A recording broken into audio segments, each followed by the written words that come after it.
Универзитетските професори земаат од 100 до 120.000 плата. Работата од 4 до 8 часа неделно го имаат сето време на светот, ги нема на Шенгајската листа, но и понатаму кажуваат што чини, а што не чини во образованието. Изјави премиерот Христијан Мицкоски во емисија на македонската телевизија. Денеска редовните професори се околу 110-120.000 денари плата. Значи некои 2.000 евра. И најчесто просекот на часови кои што го држате меѓу 4 и 8.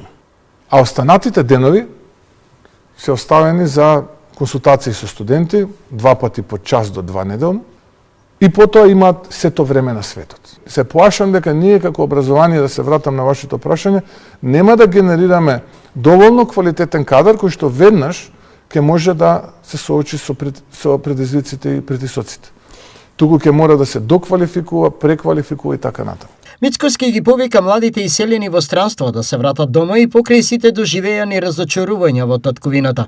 Условите таму не се секогаш најдобри за сите. Дел од младите денеска мислат дека веднаш таму каде што ќе отидат ќе станат луѓе кои што се многу успешни преку ноќ, дека тоа така ќе биде инстант, но повторно ќе кажам, кога ќе се соочат со вистинската реалност, тога сваќаат дека се обични маргиналци во тие општества и дека најверојатно нивниот живот ќе заврши во 4 ѕида.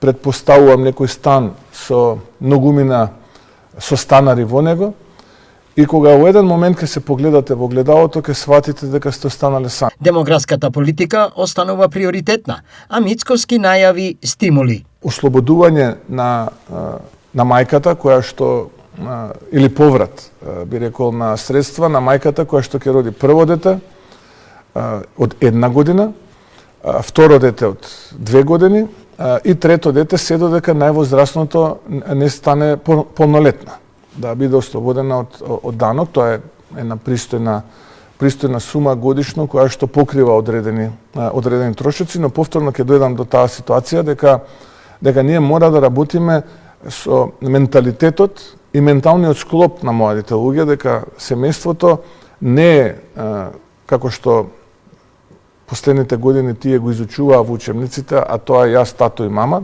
туку јас, дада, бато, тато и мама.